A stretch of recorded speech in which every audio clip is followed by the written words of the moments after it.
안녕하십니까. 여러분들은 어떤 부모, 어떤 엄마가 되고 싶습니까? 제가 여기 5가지 유형의 엄마들을 좀 소개해 드릴까 합니다. 첫 번째입니다. 잔다르크형 엄마.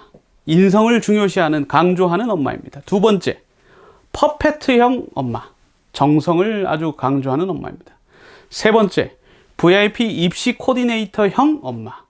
이거는 아주 본성을 자극하고 아주 사람의 본질적인 문제들을 이렇게 불태우는, 태워주는 엄마입니다. 네 번째는 페리스 힐튼형 엄마. 아주 극성적으로 매달리는 엄마에 해당합니다.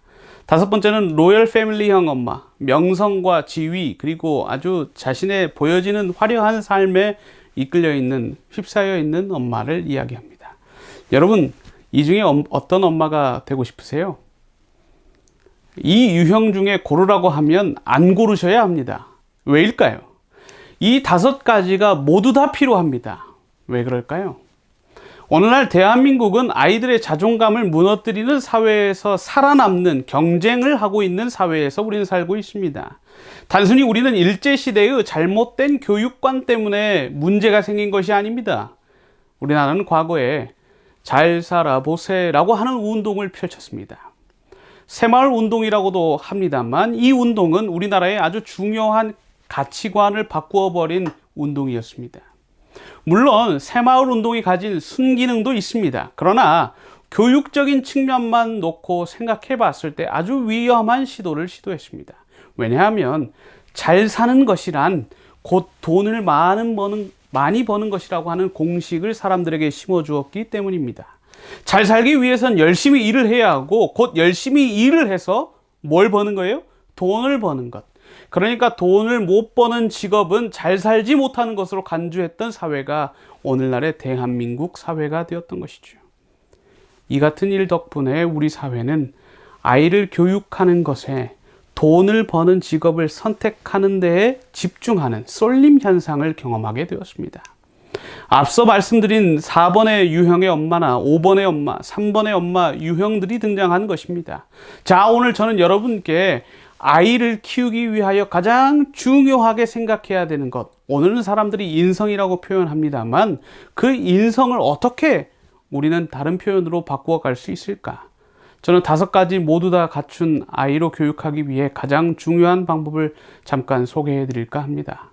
아이의 능력을 키우는 방법을, 다시 말하면 공감 능력을 키워주는 것이죠.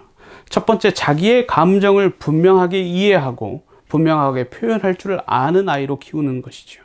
아이의 능력을 키우고 싶다면 방법은 똑같습니다. 꾸준히 방법을 알려주어야 하고 재교육하는 것이죠. 그리고 그 방법에 따라 경험을 쌓게 되면 그 경험에 따라 나오는 부산물들의 실망감이나 핀잔이나 어떠한 부정적인 요소들을 설명하기보다 성공했을 때 칭찬해주고 보상해주고 또다시 하고 싶고 도전하고 싶을 동기부여를 만들어주는 것, 그것이 바로 부모가 해야 할 일이라고 생각합니다. 그렇다면 우리 아이가 어떻게 공감 능력이 부족할 때 우리는 보통 대개 지금까지는 어떻게 했는가? 대부분의 대한민국의 80~90%의 엄마들은 야단치고 비난하는 것으로 마무리 지었습니다. 그런데 야단쳐서는 결코 발전이 없습니다. 우리 아이의 공감 능력을 키우기 위해서는 첫 번째로 아이의 말을 잘 들어줄 필요가 있어요. 이것을 진지하고 열심히 들어주는 것입니다. 아빠나 엄마가 TV 보면서, 핸드폰 하면서 아이의 말을 귓등으로 듣는 것 보여준다면 이 아이는 어떤 아이로 성장할까요? 다른 누군가의 이야기를 듣는 데 있어서도 같은 태도를 취할 수 있습니다. 왜 그럴까요? 대개 부모님들이 바쁘다 하는 것, 이 바쁜 거 뭘 위해 바쁘죠? 아이를 키우고 아이를 더 좋은 환경에 두기 위한 바쁨입니다. 그러나 그 바쁨 때문에 뭘 놓쳐버려요? 아이를 위하여 아이의 마음을 키우고 아이의 마음을 더 성장할 수 있도록 하는 데는 부족함을 겪는다라고 하는 것이죠. 아이들을 돕기 위해서는 무엇을 할 수 있을까요? 어휘를 돕기 위해 수첩을 들고 가 적는 느낌으로 평가하거나 대꾸하는 것이 아니라 관심과 사랑을 표현해 주는 것이죠. 하나하나 짚어주면서 그 아이의 이야기들을 들어보는 것입니다. 이게 1년이 되고 2년이 쌓이면 그 아이에게 바로 교육이 되는 것입니다. 그런데 대개 대한민국의 보통 엄마들은 어떻게 하는가? 이렇게 합니다. 너가 그래서 안 돼. 그렇게 하면 안 된단 말이야. 이제 그만해. 엄마 이야기 들어. 그런데 왜 이렇게 이야기해주면 굉장히 아이는 상처를 받고 공감 능력을 키울 수 없습니다. 그러면 어떻게 하면 좋을까요? 내가 참 억울했겠다. 엄마도 속상하다. 내 마음이 충분히 이해가 가는데 지금처럼 하면 내가 더 불리해질 수도 있어. 이렇게 생각해 보면 어떨까? 결코 아이를 야단하고 책망하고 교훈하는 것이 좋은 방법이 아닙니다. 그 아이 입장에서 생각해주고 아이 역시 남의 입장을 헤아릴 수 있도록 길러주는 것이 중요한 것이죠. 세 번째 방법은 서로 다른 입장에서 생각해 보는 것입니다. 그렇게 하기 위해서 평소 아이의 입장에서 생각하고 그 아이의 감정을 읽도록 하고 또 다른 사람의 생각이나 감정을 읽어주는 연습을 시도해야 합니다. 요즘엔 이렇게 교육합니다. 동화책을 이용해서 이 책에 나오는 여우의 기분은 어떨까? 이 아이의 느낌은 어땠을까? 이 고양이는 지금 기분이 어떨 것 같아? 이렇게 생각하도록 하는 것이죠. 이게 왜 필요한가? 놀랍게도 공감 능력이 부족한 아이들은 같은 질문을 하면 뭐라고 하냐면 모르겠어. 몰라. 여러분 오늘날 초등학교, 중학교, 고등학교에 가면 이 아이들이 가장 오랫동안 고민하는 장소가 어딜 거라고 생각하십니까? 학교? 문제집 앞? 아닙니다. 여러분 아이들을 자세히 보십시오. 가장 고민을 오래 하는 시간이 언제인가? 편의점 가서 음식 고를 때입니다.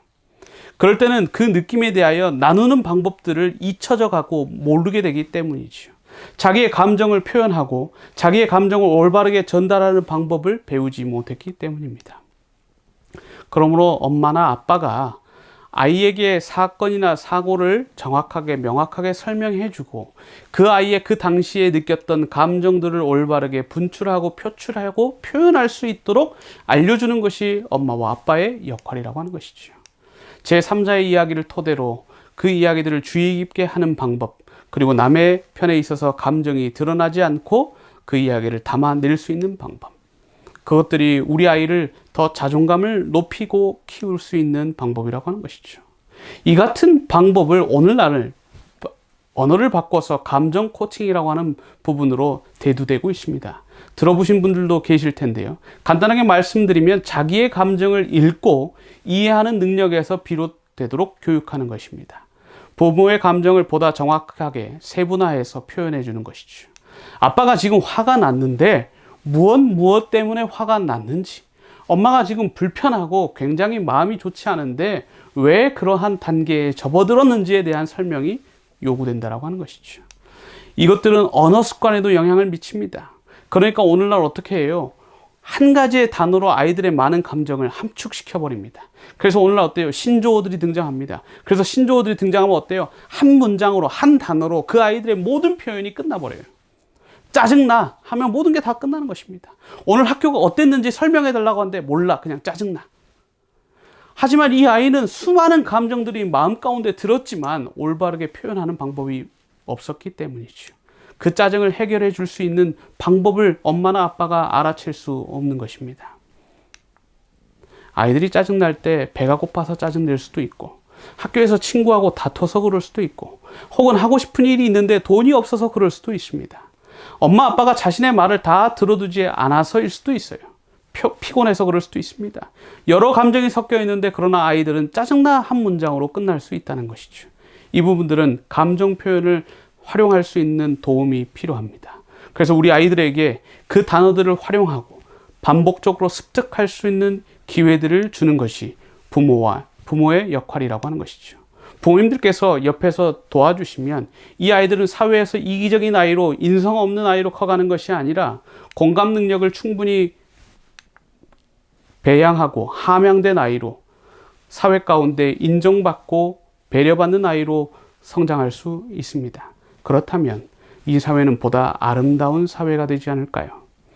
저는 주로 중고등학교 진로 상담을 하다 보면 아이들이 그들의 부모들과 상담을 요청할 때 대부분의 어떻게 행동하는지 그것들을 물어보고 확인하곤 합니다. 어떻게 책상에 앉아 있을 수 있도록 할까요? 라고 하는 부모의 일방적인 의견이나, 아이들은 어떻게 하면 부모가 나를 이해할 수 있도록 할 수 있을까요? 라고 하는 일방적인 생각들을 좁혀나갈 수 있는 방법은 어렸을 때 그 아이들에게 무엇을 심기워주고 무엇을 보여주었느냐 하는 것이 대단히 중요한 역할이라고 하는 것이죠. 얼마 전 한 상담학회에서 이런 조사를 했습니다. 이 실태조사의 항목 중에 이런 항목이 있었어요. 아이들에게 게임을 1시간 동안 못하게 하면 얼마나 더 공부를 할까? 여러분 생각 어떠세요? 게임이나 유튜브 방송을 못 보게 하면 영어 단어를 얼마나 더 외울 수 있을까요? 여러분, 이 조사에 의하면 여자아이들은 2분, 남자아이들은 1분을 더 집중해서 공부한답니다. 그게 무슨 말이겠습니까?